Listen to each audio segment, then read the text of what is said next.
শুভ্রকে জড়িয়ে ধরে হাউমাউ করে কাঁদছে ছোঁয়া। শুভ্র বাধা দিচ্ছে না। কাঁদুক, কাঁদলে যদি বুকটা হালকা হয় তবে কাঁদুক। শুভ্র ছোঁয়াকে খুঁজে পেয়েছে, এটাই অনেক এই মুহূর্তে ওর জন্য। শুভ্র নিজেও কাঁদতেছে। বুকটা যে শূন্য হয়ে গিয়েছিল ছোঁয়াকে হারিয়ে। রাত প্রায় 12টা ছুঁই ছুঁই। পাগলের মতো খুঁজেছে শুভ্র ছোঁয়াকে বিকাল থেকে। ছোঁয়া যে যে জায়গাগুলো যেতে পারে সব জায়গায় খুঁজেছে শুভ্র ওকে, কিন্তু কোথাও খুঁজে পায়নি। একটু আগে শুভ্র ট্রেন স্টেশনে এসেছিল ছোঁয়াকে খোঁজার ছলে। তবে শুভ্রর একটুও ভাবনা ছিল না যে এখানেই সে তার ছোঁয়ার দেখা পাবে। ছোঁয়া কাপড় চোপড় গুছিয়ে চলে যাচ্ছিল, কিন্তু গন্তব্য জানা ছিল না, তাই এত সময় ধরে এই স্টেশনেই বসে বসে অশ্রু বিসর্জন দিচ্ছিল। মুহূর্তে যেন পৃথিবীটা ধোঁয়াশা হয়ে গেল ছোঁয়ার, এমন মনে হচ্ছে। শুভ্র ছোঁয়ার পাশে এসে বসতেই প্রথমে ছোঁয়া পালিয়ে যেতে চাইছিল, কিন্তু শুভ্র তা হতে দেয়নি। খপ করে ছোঁয়ার হাত শক্ত করে ধরে ওর পাশে বসিয়ে বকাও দিয়েছে হালকা। আর সাথে সাথেই ছোঁয়া ওকে আষ্টে পৃষ্ঠে জড়িয়ে ধরে কেঁদে ফেলে। রাত এখন 2টা ছুঁই ছুঁই। এখনো ছোঁয়া শুভ্রর কাঁধে মাথা রেখে বসে আছে, তবে কান্নার বেগ কমেছে অনেকটা। থেকে থেকে হেঁচকে তুলছে শুধু। শুভ্র বাক প্রতিবন্ধীর মতো বসে আছে। শুভ্র যে জানা নেই ছোঁয়াকে এই মুহূর্তে কোন ভাষায় সে সান্ত্বনা দিবে। মেয়েটা যে ভেতর থেকে ভেঙে গেছে পুরোটা। শুভ্র সহ্য হচ্ছে না ছোঁয়ার কষ্ট। এর মাঝে শুভ্র মিনমিন করে কয়েকবার বলেছে ছোঁয়াকে বাসায় যাওয়ার কথা, কিন্তু ছোঁয়ার কোনো সাড়া শব্দ সে পায়নি। ছোঁয়া বাসায় যাওয়ার জন্য মোটেও প্রস্তুত না। ভীষণ লজ্জা করছে ওর। কেন এতগুলো বছর আমাকে বলেননি আপনি কিছু? কেন? আপনি যদি আমাকে আগে বলতেন স্বাভাবিকভাবে, তবে আজ অস্বাভাবিকভাবে জানতে হতো না আমাকে। কেন এত বড় মিথ্যা? কেন এত বড় ধোঁকা করলেন আপনি আমার সাথে? আজ বুঝতে পারছি আপনি এই কারণে ছোঁয়ার প্রতি দুর্বল। অথচ আমি ভাবতাম। আপনি কি ভাবতে পারছেন এত বড় সত্যিটা জানার পর মেয়েটার অবস্থা কি হয়েছে? কোথায় আছে মেয়েটা? একটু কি চিন্তা হচ্ছে না মেয়ের জন্য বাবা হয়ে? আপনি কি জানেন আজকের পর থেকে ছোঁয়া আপনাকে কতটা ঘৃণার নজরে দেখবে? আপনার জন্য মেয়েটার মনে পাহাড় সমান ঘৃণা জন্মেছে। কিভাবে পারলেন বিয়ে করে স্ত্রী সন্তানকে অস্বীকার করতে আপনি? শুধুমাত্র আপনার পাপের ফলে আজ আমি মাতৃশূন্য। আপনার পাপের শাস্তি খোদা আমাকে দিচ্ছে। আমি বিয়ের এতগুলো বছর হয়ে গেলেও মা ডাক শুনতে পারিনি, শুধুমাত্র আপনার করা পাপের ফলের জন্য। আপনি খারাপ, খুব খারাপ। শুনছেন? কথাগুলো বলতে বলতেই খুব ক্লান্ত হয়ে বসে পড়েন জায়েদা বেগম। অপরাধের মতো মাথা নিচু করে দাঁড়িয়ে আছেন জীবন মির্জা। তখনই রুমে প্রবেশ করে মান্নান মির্জা আর জীবন মির্জার উদ্দেশ্যে বলেন, আমি জানি কখনো তোর এই রহস্য সবার সামনে আসুক, তবু ওই যে বলে না, সত্য কখনো গোপন থাকে না। ঠিক তাই হলো। এতগুলো বছর পর তোকে দাঁড়াতে হলো কাঠগড়ায়। যাই হোক, আমি বলতে এসেছিলাম আমার ছোঁয়া আমার মেয়েই থাকবে। হোক সব জানাজানি, এতে আমার কোনো কিছু যায় আসে না। আমার মেয়ের প্রতি কখনোই তোর অধিকার দেখাতে আসবি না। আমি চাই না বিষয়টা ঘরের বাহিরে যাক। আর হ্যাঁ, শুভ্র আরও 2 ঘন্টা আগেই ছোঁয়াকে পেয়েছে। শুভ্র কোনো মতে বুঝিয়ে ওকে বাসায় নিয়ে আসবে। চিন্তা করা লাগবে না কাউকে। আর আমার মেয়ের জন্য। জীবন মির্জার চোখ বেয়ে 2 ফোঁটা নোনা জল গড়িয়ে পড়ল। মান্নান মির্জা কথাগুলো বলে চলে গেলেন। জায়দা বেগমের চোখের জল যেন আজ অবাধ্য। অনেক রাত হয়েছে, বাসায় চল। কিছুতেই যাব না। দেখ ছোঁয়া, এবার কিন্তু থাপ্পড় খাবি। দাও। কান্না জড়িত নরম কণ্ঠে বলে ছোঁয়া। শুভ্র একটা মুচকি হাসি দিয়ে নিজের ঠোঁটজোড়ায় ছোঁয়ার কপালে বসিয়ে দিল। ভালোবাসার প্রথম স্পর্শ। ছোঁয়া হালকা কেঁপে ওঠে। দিলাম এবার চল। বললাম তো যাব না। ওই বাসায় আমি আর বরাব্বু আর দাদি এখন থেকে আরো বেশি করে কথা শোনাবে আমাকে। কেউ তোকে কোনো কথা শোনাবে না আর। বিশ্বাস রাখ আমার উপর। আচ্ছা, তুই শুধু নিজের কথাই ভাবছিস। একবারও কি চিন্তা এসেছে তোর মাথায় ছোট আম্মুর তো তোর মতো আর জানতে পেরেছিস সবটা। তুই ওনার স্বামীর আগের স্ত্রী সন্তান। এটা জানার পর তার অবস্থার কথা একবারও এসেছে কি তোর মাথায়? উনিও ভালো নেই। চল বাসায় চল। উনি এত কিছু জানার পর বাসায় থাকতে পারলে তুই কেন পারবি না? আর কোনো কথা শুনতে চাই না। বাসায় চল, নয়তো কিন্তু সত্যি মারতে মারতে নিয়ে যাব। সোয়ার কোনো কথা বলেনি, কারণ সে জানে শুভ্রকে বাসায় না নিয়ে এক পাও নাড়াবে না এখান থেকে। শুভ্রর জেদ সম্পর্কে যে সোয়ার থেকে বেশি ধারণার কারণেই সোয়া বাধ্য মেয়ের মতোই গাড়িতে এসে বসল। শেষ রাতের দিকে দুজন বাসায় ফিরল। বেলাল মির্জা, আঞ্জুমা খাতুন সবাই আজ জেগে ছোঁয়ার জন্য হলরুমে বসে আছে সবাই। আঞ্জুমা খাতুন আজ ছোঁয়াকে মন থেকে মেনে নিয়েছে, ছোঁয়ার জন্ম বৈধ জেনে। কিন্তু উনি এটা ছোঁয়াকে জানানোর সাহস পাচ্ছে না। ভীষণ লজ্জা লাগছে ওনার। শুভ্র হাত ধরে ছোঁয়াকে নিয়ে ঘরে প্রবেশ করেন। ছোঁয়ার ব্যাগ শুভ্রর কাঁধে। সোয়া সবাইকে এড়িয়ে নিজের রুমে চলে গেল। শুভ্র সবাইকে বলে সোয়াকে এখন বিরক্ত না করার জন্য, আর একা থাকতে দেওয়ার জন্য। সবাইকে ঘুমাতে যেতে বলে শুভ্র এগিয়ে গেল সোয়ার রুমের দিকে। রুমে গিয়ে দেখে সোয়ার রুমে নেই। ওয়াশরুম থেকে ঝুমঝুম শব্দ ভেসে আসছে পানি। সোয়ার ব্যাগ বিছানার উপর রেখে শুভ্র চলে যায় নিজের রুমে। সোয়া ফ্রেশ হয়ে এসে বিছানায় বসতেই ফজরের আজানের সুর ভাসছে প্রকৃতি জুড়ে। সকাল হয়ে গেছে। আজান শেষ হতেই ক্লান্ত শরীর নিয়ে সোয়া নামাজ পড়ে বিছানায় গায়ে এলিয়ে দিল। মনের সাথে শরীরের সম্পর্ক অপ্রতভাবে জড়িত। মন ভালো না থাকলে শরীরটাও নিতিয়ে পড়ে। লিলি প্রায় সকাল 10টায় জেগেছে, তাও আলিফ কল করে জাগিয়েছে ওকে। আজ আলিফের গল্পে খুশির চেয়ে কষ্ট হচ্ছে বেশি লিলির। লিলি আজ আলিফকে এমন একটা সত্যি বলবে যা বলার পর তাদের সম্পর্ক হয়তো আর থাকবে না স্বাভাবিক। বুকটা ছিঁড়ে যেন প্রাণ পাখি উড়ে যাচ্ছে লিলির। একটুখানি কথা বলে লিলি কল রেখে দেয় আজ। তারপর ওয়াশরুমে গিয়ে ফ্রেশ হয়ে এসে ডাইনিংয়ে যায়। পুরো ঘরে আজ পিনপতন নীরবতা। টেবিলের পর কলা পাউরুটি আর কিছু ফল রাখা আছে। একটা কলার পাউরুটি নিয়ে ছাদের দিকে এগিয়ে গেল লিলি। ছাদে গিয়ে ছোঁয়ার ফুল গাছের ফুলগুলো ছুঁয়ে একটা শুকনো হাসি দিল। মনটা ভীষণ আনচান করছে আজ লিলির। এই সকালেই রোদের তাপ ভীষণ প্রখর। লিলির মনে হচ্ছে ওর শরীর যেন রোদের তাপে ঝলসে যাচ্ছে। লিলি আর থাকতে পারল না ছাদে। দ্রুত পায়ে নেমে গেল সিঁড়ি দিয়ে। নিজের রুমে প্রবেশ করে লিলি ফোন হাতে মেসেজ অপশনে গিয়ে লিখল, কখনো যদি মারাত্মক কোনো সত্যি জানতে পারেন আমার ব্যাপারে, তবে ছেড়ে চলে যাবেন আমায়, নাকি বুকে টেনে নেবেন স্যার। এতটুকু লিখে আলিফের নাম্বারে সেন্ড করলো লিলি। আলিফ মেসেজটা পেয়ে তেমন কোনো রিয়াকশন না করে রিপ্লাই দেয়, অবশ্যই যাব না ছেড়ে কভু। আমি তোমাকে ভালোবাসি, প্রচন্ড রকম ভালোবেসে ফেলেছি। প্রথম দেখা শুধু ভালো লাগা ছিল, তবে কথা বলতে বলতে এতটাই কাছের হয়ে গিয়েছো যে ভালো লাগা থেকে ভালোবাসা হয়ে বুকের গভীরে মিশে গেছো। আজ বিকেলে দেখা করিও। বিকেলে আলিফ বসে আছে লিকের পাড়ে। একা একা বসে থাকতে কেমন জানি বিরক্ত লাগছে আলিফের।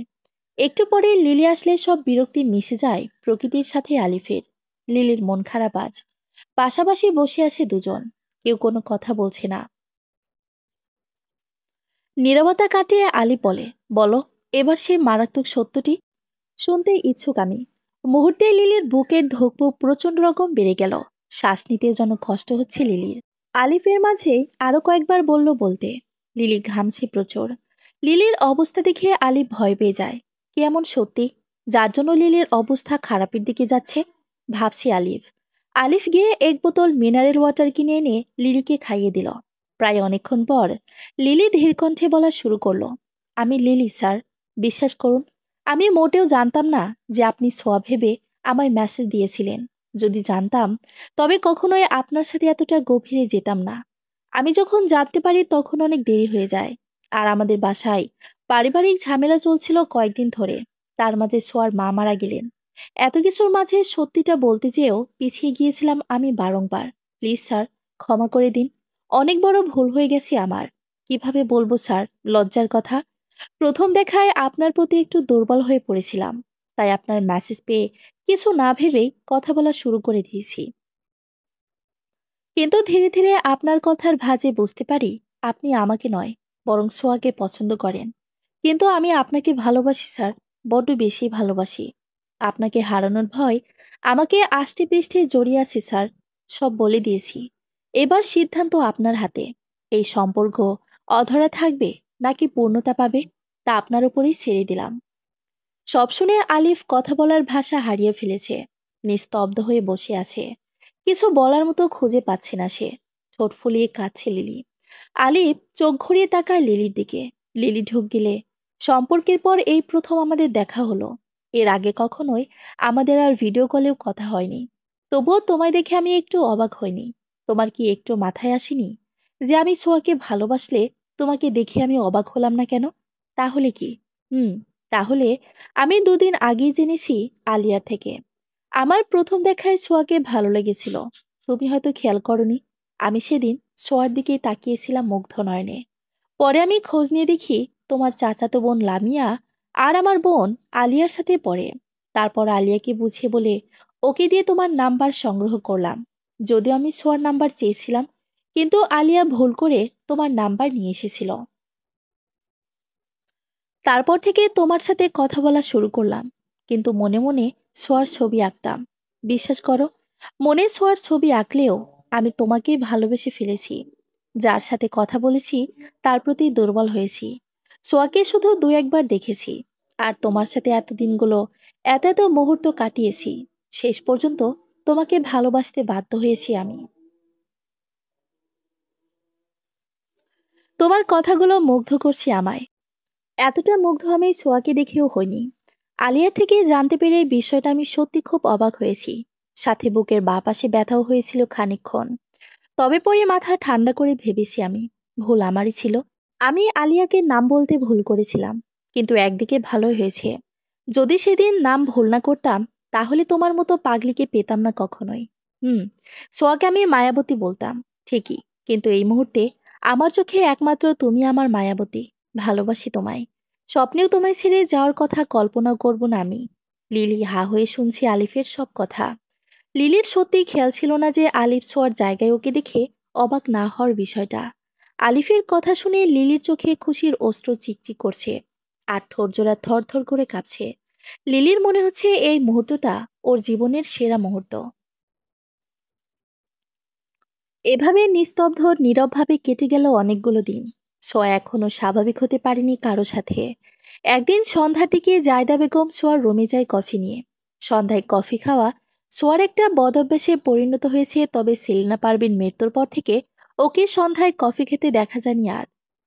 জায়দা বেগমের প্রবেশ দেখে সোয়া ব্যালকনি দিয়ে দরজায় ছিটকিনি লাগিয়ে দেয়। জায়দা বেগম ডাকতে চেয়েও ডাকতে পারেনি, গলা ধরে এসেছে ওনার। তাই চোখের কোণে জমা জল নিয়ে চলে গেলেন উনি।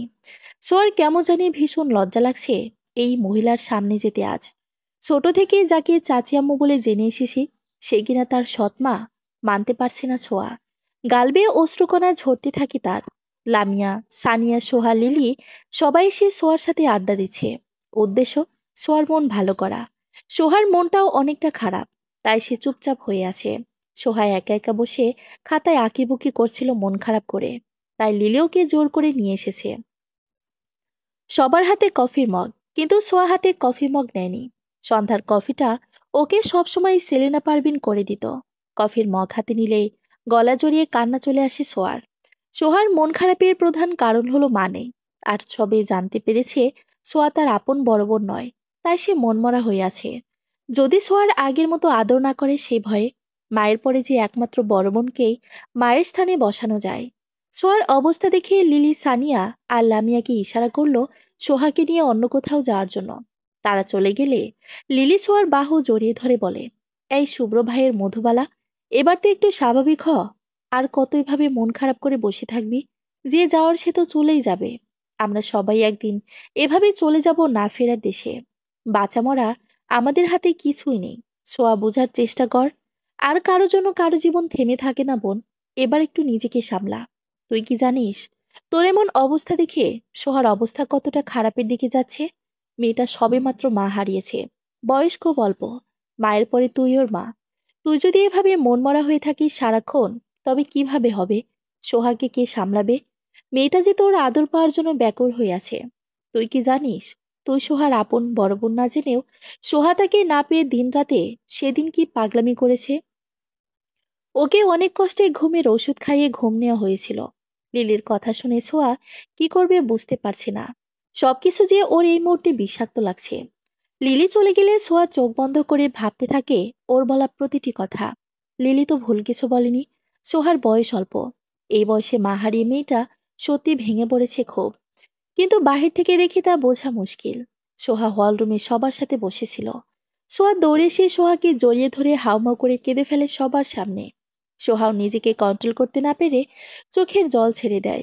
সেলিনা পারভিন মারা যাওয়ার পর এই প্রথম দুই বোন একে অপরকে জড়িয়ে ধরে কাছে। এর আগে যে যার মতো শোক পালন করেছে, কারো দিকে কারো কোনো লক্ষ্য ছিল না। সোয়া পাগলের মতো সোহাকে কপালে গালে থুতনিতে চুমো দিয়ে আদরে আদরে ভরিয়ে দিচ্ছে বোনকে। আর প্রমিস করে আজ থেকে সে তার মায়ের সব দায়িত্ব পালন করবে।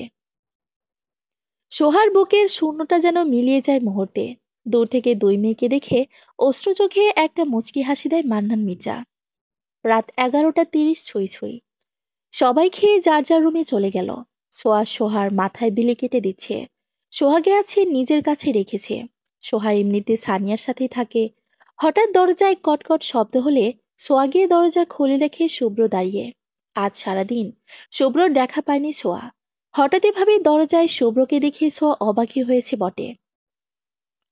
তবুও কাঁপা কাঁপা কণ্ঠে সোয়া বলল, সারাদিন কোথায় ছিলে শুভ্র ভাই? ভাই ডাকলে বলবো না কোথায় ছিলাম? আচ্ছা বলতে হবে না। কেন এসেছো বলো? তোর সাথে একটু সময় কাটাতাম। কিন্তু আজ নাকি সোহা তোর সাথে ঘুমাবে। চল বেলকনিতে যাই। একটু প্রাণ ভরে দেখে অশান্ত মনটাকে শান্তি করে। সোয়া একটু লজ্জা পায়। শুভ্র মুচকি এসে রুমে প্রবেশ করে ব্যালকনি দিকে যেতেই সোয়া বলে, সোহা জেগে আছে, ওকে ঘুম পাড়িয়ে তারপর আসি। শুভ্র কিছু বলার আগে সোহা বলে, আমি একা ঘুমাতে পারবো আপা। তুমি যাও শুভ্র ভাইয়ার সাথে। না হয় পরে দেখা যাবে আমার আগে তোমারই ঘুম পেয়ে যাবে। শুভ্র কুটকুট করে হেসে দিল। সোয়া আরো বেশি লজ্জা পেল যেন। এবার শুভ্র সোয়ার হাত ধরে বেলকনিতে নিয়ে যায়। ওরা বেলকনিতে গেলে সোহা উঠে ধীর পারে বাহিরে চলে যায়। এই মধুবালা কবে হবি তুই আমার? বুকটা যে শূন্য হয়ে আছে তোর শূন্যতায়। আমার হাতে কি কিছু আছে বলো? বরাব্বো আর দাদি কিছুতে রাজি হবে না এই বিয়ের জন্য। ধর, তারা রাজি। তারপর তুই কি সাজবি আমার বধূ? হুম। মুচকি হাসির সাথে কিছুটা লজ্জা পেয়ে বলে সোয়া। ঘড়ির কাঁটায় 11:55। 12টা বাজতে আর মাত্র 5 মিনিট। শুভ্র ছোঁয়াকে বল, চল ছাদে যাব। এত রাতে? সমস্যা কি? আমি আছি তো, আমার পাগলি মধুবালা। না, আজকে না, ঘুম আসে আমার। জানি তো তুই ঘুম পাগলি, তাই তো এতক্ষণ গল্প করলাম, যাতে ঘুম চোখে বাসা বাঁধতে না পারে। অ্যাঁ, হ্যাঁ, চল তো। এটা বলেই শুভ্র ছোঁয়ার চোখ বেঁধে দেয় একটা সাদা রুমাল দিয়ে। ছোঁয়া অবাক হয় ভীষণ। শুভ্র ছোঁয়ার হাত ধরে খুব সাবধানে ছাদে নিয়ে যায় ওকে। ছাদে গিয়ে শুভ্র ছোঁয়াকে একটা নির্দিষ্ট জায়গায় দাঁড় করিয়ে চোখের বাঁধন খুলে দেয়। পুরো ছাদ খুব সুন্দর করে সাজানো হয়েছে। প্রত্যেকটা ফুল ছোঁয়ার পছন্দের।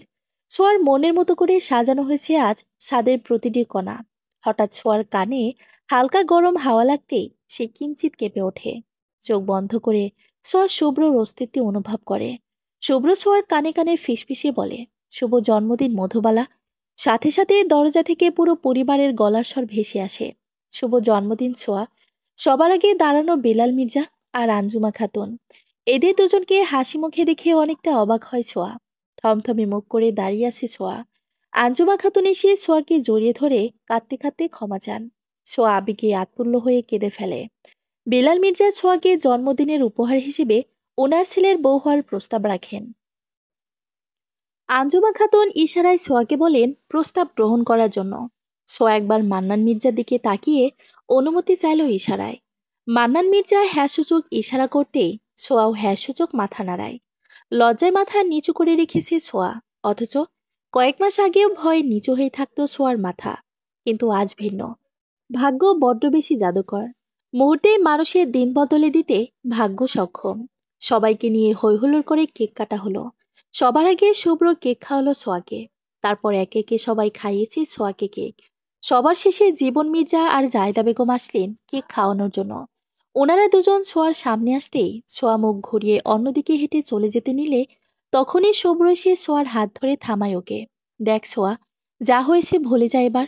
অনেক তো দিন কাটলো। একটু স্বাভাবিক কর নিজেকে এবার। এসবের মধ্যে তো চাচি আমার কোনো দোষ নেই। তাহলে ওনাকে কেন কষ্ট দিচ্ছিস তুই? তুই কি জানিস তুই ওনার সতীনের মেয়ে জেনেও উনি তোকে কতটা ভালোবাসে এখনো? তোকে এখন আগের থেকেও বেশি মায়া করেন উনি। কবে বুঝবি তোর প্রতি ওনার একটা আলাদা মায়া আছে, টান আছে, যা আমাদের কারো প্রতি নেই। ওনার সাথে তোর রক্তের সম্পর্ক না হলেও উনি তোকে চোখে হারায়। কিন্তু শুভ্র ভাই, আমার যে ভীষণ লজ্জা লাগে ওনার চোখে চোখ রাখতে। দেখো পাগলিমের কাণ্ড। লজ্জার কি আছে? আজ থেকে চাচি আম্মু নয়, মা বলে ডাকবে আমায়, বুঝেছ? মেজভাবে মারা যাওয়ার কয়েকদিন আগে আমায় বলেছিলেন, ওনার যেমন অধিকার আছে তোমার উপর, তেমন অধিকার আমারও আছে। কিন্তু তখন বুঝতে পারিনি উনি সত্যি সত্যি আমার হাতে তোমাকে রেখে চলে যাবেন দূর অজানায়। ডাকবে তো আমায় মা বলে? সোয়া জায়দা বেগমের কথা শুনে অশ্রু চোখে মান্নান মির্জার দিকে তাকায়। উপস্থিত পুরো পরিবার শব্দহীন অনুভূতিতে দাঁড়িয়ে দেখছে সব। সোয়ার সেজু চাচা চাচি সবসময় চুপচাপ এবং দূরে থাকে সব রকম ঝামেলা থেকে, কিন্তু আজ তাদের চোখেও জল চিকচিক করছে। মান্নান মির্জা মাথা নাড়িয়ে অনুমতি দিতেই সোয়া ঝাপটে জড়িয়ে ধরে জায়দা বেগমকে। মা মেয়ে দুজনই কাছে, বোবা কান্না। পুরো পরিবারের চোখে জল টলমল করছে। লিলি সোহাকে জড়িয়ে ধরে অশ্রু চোখে হাসছে। সোয়া একবার কাপা কণ্ঠে মা বলে ডাকে জায়দা বেগমকে। এতে উনি যেন স্বর্গ সুখ পেয়েছেন এমনভাবে খুশি হয়েছেন। হঠাৎ সোয়া সবাইকে উদ্দেশ্য করে বলে, আমি একটা কথা ক্লিয়ার করে বলে দিচ্ছি, জীবন মির্জার সাথে স্বাভাবিক হতে যেন কেউ আমায় জোর না করে, নয়তো এবার এমনভাবে যাব ঘর ছেড়ে কেউ আর খুঁজে পাবে না আমায়। এই মানুষটার জন্য আমি আমার জন্মদাত্রী মায়ের মুখটা পর্যন্ত দেখতে পারিনি। এই মানুষটার জন্য আমার গর্ভধারণে মা আমাকে গর্ভে নিয়ে দীর্ঘ 9 মাস কষ্ট করেছে। কখনোই ক্ষমা করতে পারবো না আমি এই মানুষটাকে, যে পুরুষ স্ত্রী সন্তানকে অস্বীকার করে। আমার নজরে সে কাপুরুষের চেয়েও যদি কোনো নিচু স্থান থাকে, তাহলে সেই স্থানে উনি। মা প্লিজ, তুমিও কখনো জোর করি না আমায়, নয়তো তোমাকেও দূর করে দিতে বাধ্য হব নিজের থেকে। সোয়ার কথা বলা শেষ হতে না হতে জীবন মির্জা চলে গেলেন সেখান থেকে। জীবন মির্জার চোখে আজ জলের স্রোত। নিজের মেয়ের মুখে এসব শোনার চেয়ে মৃত্যু অনেক ভালো। লজ্জায় মরে যেতে ইচ্ছে করছে জীবন মির্জার। জীবন মির্জার জীবনে যে আরো একটি কঠিন সত্য লুকিয়ে আছে, এটা যে সবার অজানা। শুধুমাত্র সোয়ার জন্য যে অনেক বড় ত্যাগ স্বীকার করেছেন, সেটা যে আজও সবার থেকে লুকিয়ে রেখেছেন। সোয়া কি জানতে পারবে এই নির্মম সত্যিটা? পারবে কি জীবন মির্জাকে ক্ষমা করে একবার বাবা বলে ডাকতে? জীবন মির্জা যে খুব ইচ্ছে করে একবার ছোঁয়ার মুখে বাবা ডাক শুনতে। শুভ্র সবার সামনে হাঁটু গেড়ে বসে একটা স্বর্ণের আংটি ছোঁয়ার দিকে এগিয়ে দে বলে, হবি আমার বেডরুমের রাজরানী, হবি কি আমার হৃদয়ের স্পন্দন, দেবীকে অধিকার তোকে প্রাণ উজাড় করে ভালোবাসার, থাকবি সারা জীবন আমার মধুবালা হয়ে কথা দে। সোয়া লজ্জামাখা মুখশ্রীতে একটু হাসি ফুটিয়ে বাম হাত এগিয়ে দেয় শুভ্রর দিকে। শুভ্র খুশি হয়ে দ্রুত সোয়ার আঙ্গুলে আংটিটা পরিয়ে দিতে খুশিতে লাফাতে থাকে। শুভ্র তার সব প্রশ্নের উত্তর হ্যাঁ হবে হয়তো ভাবতে পারেনি। শুভ্র লাফানো দেখে পুরো পরিবার কুটকুট করে হেসে ওঠে। সোয়া ভীষণ লজ্জা পেয়ে মাথা নুয়ে আছে। অদ্ভুত রকমের অনুভূতি হচ্ছে সোয়ার বুক জুড়ে। শুভ্র হুট করে সবার সামনে সোয়াকে বলে উঠলে, এই মধুবালা শোন। শুভ্র ভাই, আর একবার যদি শুভ্র ভাই ডাকিস আমায়, তবে মাথায় তুলে ছাদ থেকে চুপ করে ছেড়ে দেব মনে রাখিস। হয় শুধু শুভ্র ডাকবি, নয়তো কিছু ডাকার দরকার নাই। আসছে ভাই ডাকতে, চুল যা বাকি রেখেছিলাম গতবারও সেগুলো কেটে নেড়া করে দেব একদম। শুভ্রর কথা শুনে সবাই কিছুক্ষণ হা হয়ে থেকে হু হু করে হেসে ওঠে। সোয়া এবার লজ্জা সামলাতে না পেরে একশোটে নিজের রুমে চলে গেল। সকালে আলিফের গল্পে লিলি ঘুম থেকে জাগে। আজ লিলি সোয়ার রেজাল্ট দেবে, তাই লিলির মন খারাপ। আলিফুকে অনেকভাবে বোঝাচ্ছে। আলিফের কল কেটে লিলি সোয়ার কাছে গেল। মা, এত সকালে সোয়া গেল কোথায়? সোয়াকে খুঁজতে খুঁজতে দক্ষিণের বারান্দায় গিয়ে দেখে লিলি জায়দা বেগমের সাথে বসে কফি খাচ্ছে সোয়া। লিলি ছুটে গিয়ে সোয়াকে উদ্দেশ্য করে বলে, আরে ওই মধুবালা, তোর কি ভয় ডর কিছু নেই? আজ রেজাল্ট দিবে, আর তুই এখানে বসে রিল্যাক্স হয়ে কফি খাচ্ছিস? আরে কুল, মাই ডিয়ার অনলি ওয়ান জামাই বোন আমার ননদ।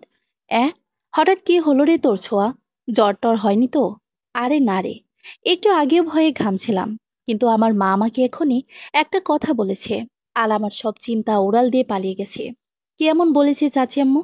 মুখ গোমরা করে লিলি বলে কথাটি। জায়দা বেগম হাসতে হাসতে চলে যান সেখান থেকে। তারপর ছোঁয়া বলে, মা আমাকে বলেছেন ভাগ্যে যদি পাস থাকে তবে অবশ্যই পাস করব, আর ফেল থাকলে ফেল। আল্লাহর উপর ভরসা রাখলে তিনি আমাদের নিরাশ করবেন না কখনো। আর আমাদের পরীক্ষা তো আলহামদুলিল্লাহ ভালোই হয়েছে। আরেকটা গোপন সূত্র জানিস, আমার মা আমাদের জন্য রাতে তাহাজ্জুদ নামাজ পড়েছেন, আর মায়ের দোয়া কখনোই বিফলে যায় না। তাই নো চিন্তা ডো ফুর্তি। লিলি কিছুক্ষণ থ মেরে দাঁড়িয়ে থেকে একটা হাসি দেয়। তারপর বলে, এসো শোন, বল শুনি। আলিফ স্যার বলেছে রেজাল্ট দিলে ঘরে জানানোর জন্য আমাদের কথাটা, কিন্তু আমার মনে হয় কেউ রাজি হবে না। আলিফ স্যাররা একটু মধ্যবিত্ত, বিয়ে করার জন্য ঘর বাঁধতেছে ঠিক করে, কিন্তু আমি যে ঘরে কিভাবে জানাবো ভেবে পাচ্ছি না। ভয় লাগছে খুব। দাদি রাজি না হলে যে আব্বু রাজি হবে না কখনো।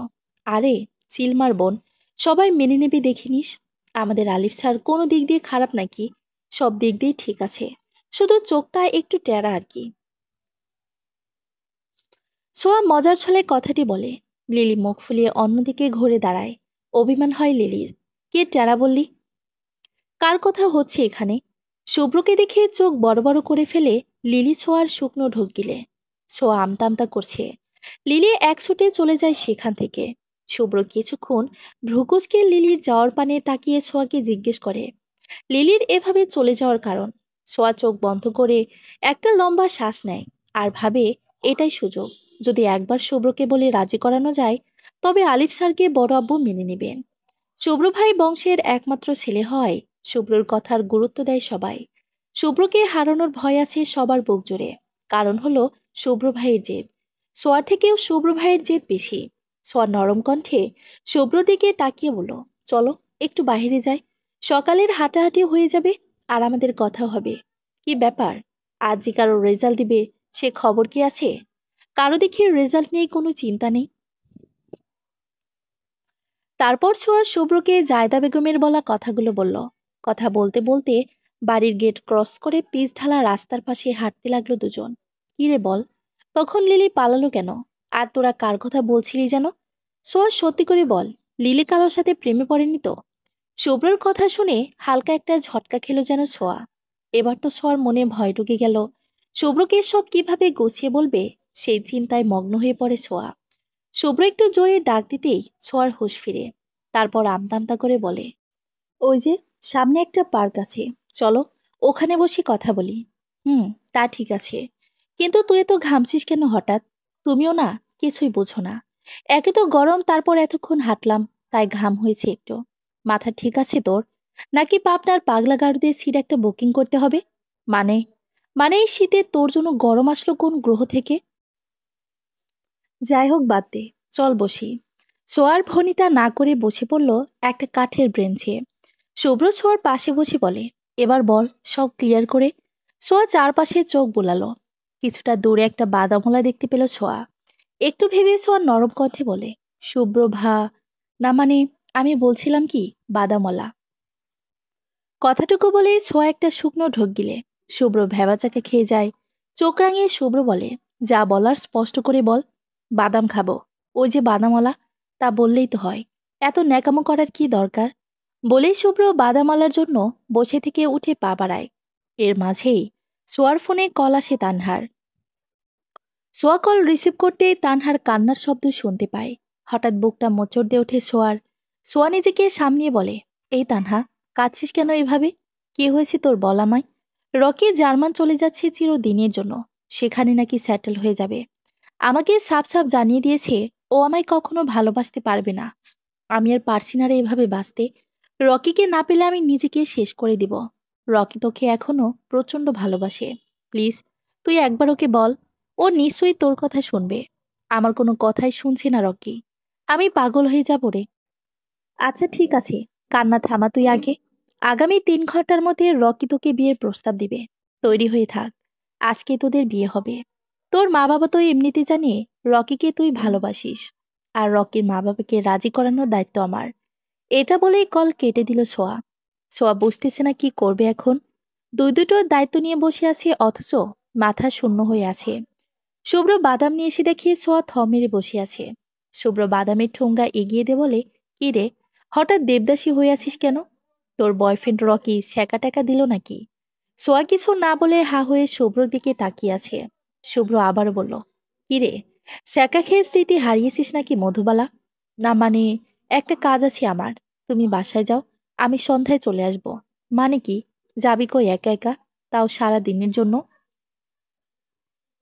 সোয়া আর কোনো পথ খুঁজে না পেয়ে শুভ্রকে সব খুলে বলল। শুভ্র কুটকুট করে হেসে ফেলে, কিন্তু রকির জন্য একটু মন খারাপও হয়। বেচারা রকির তো কোনো দোষ নেই। সে তো আর জানতো না সোয়ার জন্ম শুভ্রর জন্য। বড্ড বেশি বোকা রকি নামের ছেলেটা। শুভ্র ভাবছে আর হাসছে।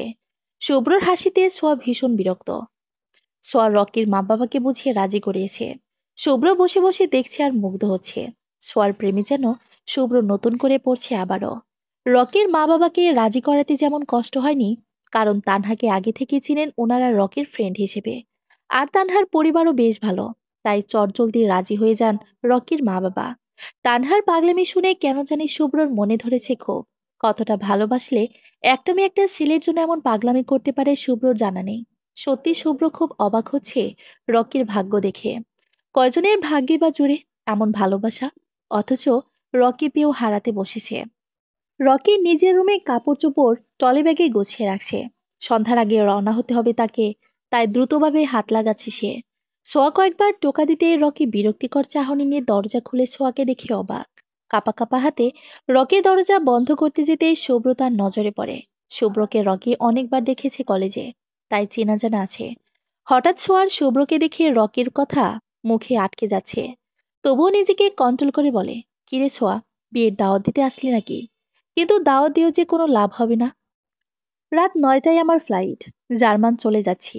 একটা ভালো কাজের অফার এসেছে, তাই আর দেরি না করে চলে যাচ্ছি।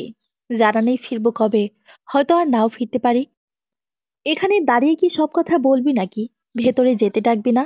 আরে কি বলিস, ডাকবো না কেন? আয়। যাওয়ার আগে তোকে দেখবো ভাবতে পারিনি। ধন্যবাদ আসার জন্য। তা তুই যে চলে যাচ্ছিস, পড়ালেখার কি হবে তোর? আজকে তোর রেজাল্ট দিবে। হুঁ, রেজাল্টের জন্য তো রাতের টিকিট নিয়েছি। আমি জার্মানি একটা ভালো ভার্সিটিতে ভর্তি হয়ে সেখানেই করব পড়ালেখা। আজ কলেজে যাব, সবার সাথে এসে দেখা করে আসব। ৩০ মিনিটের মধ্যে তো কলেজে যেতে হবে। যাবি না তুই? যাব, কিন্তু তুই কোথাও যাচ্ছিস না। তুই দেশেই থাকবি। দরকার হলে তোর হাত পা বেঁধে খাটের নিচে বন্দি করে রাখবো তোকে। তারপর দেখি জার্মান না ফার্মান কেমনে যাস তুই। শালা, তুই জানিস না তানহা তোর জন্য সন্ন্যাসী হয়ে ঘুরছে? কিভাবে ওকে রেখে চলে যাচ্ছিস? এত শত কিছু বুঝি না। তুই আজকেই তানহাকে বিয়ে করবি ব্যাস। আঙ্কেল আন্টি রাজি, আর তুই যদি অমত করিস, তবে তোর মাথায় গুনে গুনে 50টা ডিম ভাঙবো আমি। দেখে নিস। রকি আর শুভ্র দুজনে হা হয়ে আছে ছোঁয়ার কথা শুনে।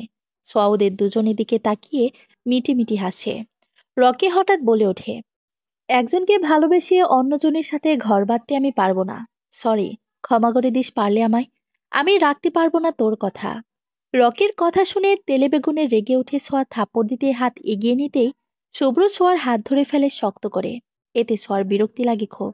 রকিকে মারতে পারলে যেন সোয়ার এই বিরক্তি কাটবে। রকির মন খারাপ হয়ে যায় সোয়া শুভ্রর সামনে ওকে মারতে চেয়েছে বলে। একটু লজ্জা আর অপমানবোধও লাগে রকির। শুভ্র দাঁত কিরমির করে সোয়াকে বলে, জোর করে মারপিট করে ভালোবাসা হয় না, বুঝিস না তুই? তো কি করব? এই মাথামোটা কি বুঝতেছে না সে কি হারাতে যাচ্ছে? তানহা, রকি আর আমরা সবাই সেই স্কুল লাইফ থেকে ফ্রেন্ডস। তাহলে রকি কেন বুঝতেছে না তানহার অনুভূতিগুলো? তো তানহাকে খুব ভালো করেই চিনে, শুধুমাত্র রকিকে ভালোবাসে বলে।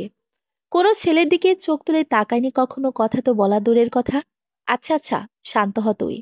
তুই রেগে আছিস, বস, কিছুক্ষণ মাথা ঠান্ডা কর। আমি কথা বলতেছি রকির সাথে। এটা বলেই শুভ্র রকির হাত ধরে ওর ব্যালকনিতে নিয়ে যায়। রকিও বাধ্য ছেলের মতো গেল শুভ্রর সাথে। রকির ব্যালকনিটা বেশ বড়সড়, একদম গোছানো পরিপাটি। দেখেই বোঝা যাচ্ছে রকি ছেলেটাও বেশ গোছানো। শুভ্র খানিক মুগ্ধ হয় রকির প্রতি। এমন গোছানো মানুষ শুভ্রর বেশ পছন্দ। রকি ভাবতে থাকে সেদিনের কথা, যেদিন সে প্রথম দেখেছিল ছোঁয়াকে। ক্লাস 9-এ থাকতে রকি স্কুল ড্রেস চেঞ্জ করে সোয়াদের স্কুলে ভর্তি হয়েছিল। রকি স্কুলে পা রাখতেই একটা কুটকুস হাসির শব্দ ওর কর্ণকুহরে প্রবেশ করে। আর কিছু না ভেবে সোয়াকে গিয়ে বলে, মেয়ে, হাসিটা খুব সুন্দর তোমার। আর সেই থেকে ওরা বন্ধু। তানহা সেদিন আসেনি স্কুলে, অসুস্থ ছিল তানহা বেশ। পরে কয়েকদিন পর তানহা স্কুলে আসলে তানহার সাথেও খুব ভালো সম্পর্ক হয়ে যায় রকির। কলেজ লাইফে পা রাখতেই তানহা বুঝতে পারে সে রকির জন্য কিছু অনুভব করে, কিন্তু বন্ধুত্বের সম্পর্ক নষ্ট হবে ভেবে সে কাউকে কিছু জানায়নি। হঠাৎ শুভ্রর কথায় হুঁশ ফিরে রকি। তা দেশ ছাড়ার পরিকল্পনা কেন আসলো তোমার মাথায়? কিছু মনে করো না, বয়সে ছোট হবে, তাই তুমি করে বললাম। যাকে আমি ভালোবেসে আসছি 6-7 বছর ধরে, সে নাকি ভালোবাসে অন্য কাউকে। কি করব বলুন? জোর করে সব হলেও ভালোবাসা পাওয়া যায় না। তাই চলে যাচ্ছি দেশ আর দেশের মানুষের মায়া কাটিয়ে। তোমার ভালোবাসার মানুষ অন্য কাউকে ভালোবাসে বলে তুমি দেশ ছেড়ে যাচ্ছ? পারছো না সহ্য করতে এমন অসহ্যকর কষ্ট? একবার ভাবো তো তানহার কথা। মেয়েটার কি অবস্থা হচ্ছে। তোমার মতো একই নৌকায় মেয়েটাও ভাসতেছে। সোয়ার থেকে যতটুকু শুনলাম, মেয়েটাও তোমাকে পাগলের মতো ভালোবাসে। নিজে যে কষ্ট পাচ্ছ সেই একই কষ্ট তুমি মেয়েটাকেও দিচ্ছ। এটা কিন্তু ঠিক না। আমি কোথায় জানি শুনেছিলাম, মন ভাঙার কষ্ট শুধু সেই বোঝে যার মনটা ভেঙেছে, কাউকে ভালোবাসে। তাহলে তুমি কেন বুঝতে চাইছো না তানহার কষ্টটা? তুমি পারোনি তোমার ভালোবাসার পূর্ণতা দিতে, কিন্তু তুমি পারবে তানহার ভালোবাসার পূর্ণতা দিতে। আর কষ্ট দিও না মেয়েটাকে, বিয়েটা করে নাও। সম্পর্ক ধীরে ধীরে ঠিক হয়ে যাবে। সন্ধ্যায় সোয়ার শুভ্র বাসায় ফিরে। তানহা অনেক খুশি হয়েছে। দুই পরিবারের উপস্থিতিতেই তাদের বিয়েটা হয়ে গেল। রকি মেনে নিতে পারেনি, তবে তানহার ভালোবাসাকে সম্মান করতে বাধ্য হয়েছে। শুভ্র ফোন করে বাসায় জানিয়ে দিয়েছিল তারা ফিরতে দেরি হবে, তাই কেউ আর কোনো প্রশ্ন করেনি। সোয়া ফ্রেশ হয়ে বসতেই জায়দা বেগম কফি নিয়ে হাজির হন। সোয়া এখন আবারও আগের মতো সন্ধ্যায় কফি খায় জায়দা বেগমের হাতে, কিন্তু তবুও সেলিনা পারভিনের জন্য মাঝে মাঝে একটু বেশি মন খারাপ হয় সোয়ার। সোয়াকে কফি দিয়ে জায়দা বেগম চলে যান নিজের রুমে। গিয়ে দেখেন জীবন মির্জা কেমন জানি ছটফট করছেন। জায়দা বেগম খুব ভয় পেয়ে যান। জীবন মির্জার বুকে জ্বালা করছে খুব।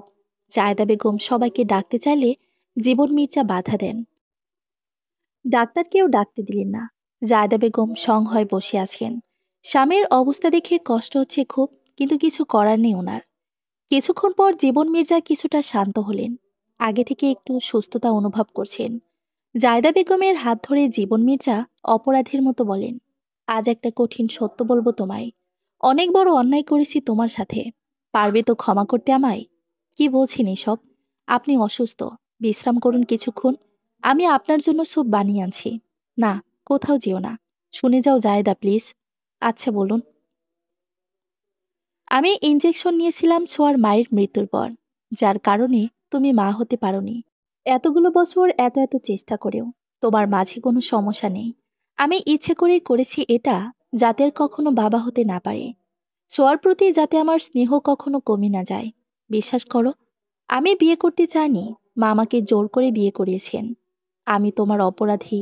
তুমি যা শাস্তি দিবে আমি মাথা পেতে নেব। পরপর দুটো ধাক্কাতে একদম ভেঙে পড়েছেন জায়দা বেগম। কিছু বলতে পারছেন না তিনি, শুধু গাল বেয়ে নামছে অশ্রুকণা। নিজেকে খুব বেশি অসহায় মনে হচ্ছে জায়দা বেগমের। ভাগ্যের ওপর রাগ হচ্ছে খুব। একটা সুন্দর পরিপূর্ণ জীবন পাওয়ার অধিকার কি তার ছিল না? মনের কাছে প্রশ্ন করছেন তিনি। জীবন মির্জার বলা কথাগুলো জায়দা বেগম ছাড়াও আরও একজন শুনেছে দরজার বাহিরে দাঁড়িয়ে। ছোঁয়া জায়দা বেগমের কাছে এসেছিল চুলে তেল দেওয়ার বাহানায়, আর এসে এই কঠিন সত্যটা জানতে পারল। জীবন মির্জা ওর জন্য এত বড় ত্যাগ স্বীকার করেছেন, এটা যেন হজম হচ্ছে না ছোঁয়ার। ছোঁয়াও কাঁদতেছে। হঠাৎ জায়দা বেগমের কানে শব্দ এলো হেঁচকির। জায়দা বেগম শাড়ির আঁচল দিয়ে চোখ মুখ ভালো করে মুছে দ্রুত দরজা খুলে দেখে ছোঁয়া কাছে দাঁড়িয়ে দাঁড়িয়ে। জায়দা বেগম মুহূর্তে ছোঁয়াকে জড়িয়ে ধরে। মেয়েটা যে বড্ড ইমোশনাল। জায়দা বেগম বুঝতে পারে সোয়া সব শুনে ফেলেছেন, তাই সোয়াকে রুমে এনে জীবন মির্জার পাশে বসায়। জীবন মির্জা এতক্ষণ শুয়ে থাকলেও মেয়েকে দেখে চট করে উঠে বসেন। সোয়া মাথা নিচু করে কেঁদেই যাচ্ছে। জায়দা বেগম নিজের কষ্টগুলো চাপা দিয়ে ছোঁয়ার হাত শক্ত করে নিজের হাতের মুঠোয় ভরে বলেন, দেখো মা, তোমার বাবা যা করেছেন তোমাকে ভালোবেসেই করেছেন। আর রেগে থেকো না বাবার প্রতি মা। ওনার ভুলের জন্য অনেক শাস্তি পেয়েছেন উনি। শেষ বয়সে কি একবার বাবা ডাক শোনার অধিকার দিবে তাকে? সোয়া কিছু না বলে কাঁদতে কাঁদতে জড়িয়ে ধরে জীবন মির্জাকে। বাবা মেয়ে দুজনে কাঁদছে। এই কান্না যে সুখের কান্না। মান্নান মির্জা খুব খুশি হয়েছেন সোয়ার মুখে হাসি দেখে। সোয়া যখন মান্নান মির্জাকে বলল আজ থেকে তার দুটো বাবা, তখনই তিনি মেয়ের মাথায় হাত রেখে বলেন, আজ থেকে কোনো চিন্তা নেই আমার। আমার মেয়ে খুশি থাকলেই আমি খুশি। সন্ধ্যা ৬টা। আজ সারাদিন ছোঁয়া ঘুরেছে শুভ্রর সাথে। শুভ্রকে আজকেও অফিসে যেতে দেয়নি ছোঁয়া। এতে শুভ্র মোটেও বিরক্তি হয়নি, বরং খুশি হয়েছে বেশ। এখনো দুজন কাউকে কেউ সরাসরি বলেনি ভালোবাসি, তবু দুজনকে ছাড়া যেন দুজনের চলে না। মির্জা বাড়ির হলরুমে আজ আবার মেলা বসেছে। ছোট বড় সব সদস্য উপস্থিত। ছোটরা সবাই মিলে হৈহুল্লোড় আড্ডা দিচ্ছে। ছোঁয়া হুট করে বলে ওঠে, বালার প্রেমে অন্ধ আমি, স্বপ্ন সাজিয়েছি রোজ। স্বপ্ননগরে বালাজোড়া কেউ কি রেখেছে খোঁজ? ছোঁয়ার ছন্দ শুনে কুটকুট করে হেসে ফেলে সবাই। মির্জা বাড়ির হলরুম ভরে উঠেছে খুশির শব্দে। কারোর উপর আর নেই কোনো অভিমান অভিযোগ কারো। সবাই আজ একতালে মেতে উঠেছে খুশির উৎসবে। সবাই আজ বসেছে সোয়া আর শুভ্রর বিয়ের তারিখ ফিক্সড করার জন্য। তারিখ ঠিক হয়েছে সামনের শুক্রবার। বাড়ির ছোটরা সবাই নিচে উঠেছে এটা শুনে। সোয়া গম্ভীর মুখে বলে ওঠে, আমার কিছু বলার আছে। আমি চাই আমার সাথে লিলিও বধূ সাজুক। সোয়ার কথা শুনে সবাই অবাক। আজ সোমবার, মাত্র হাতে গোনা দিনে লিলির জন্য পাত্র কোথায় খুঁজবে প্রশ্ন করেছে বিলাল মির্জা। মির্জার পরিবার যে অজানা, তাদের জন্য সামনে অপেক্ষা করছে একটা অনাকাঙ্ক্ষিত অতীত। চলবে ইনশাল্লাহ। গল্প মধুবালা, তৃতীয় পর্ব। পরবর্তী পর্ব পড়ার আমন্ত্রণ রইল। ধন্যবাদ সবাইকে।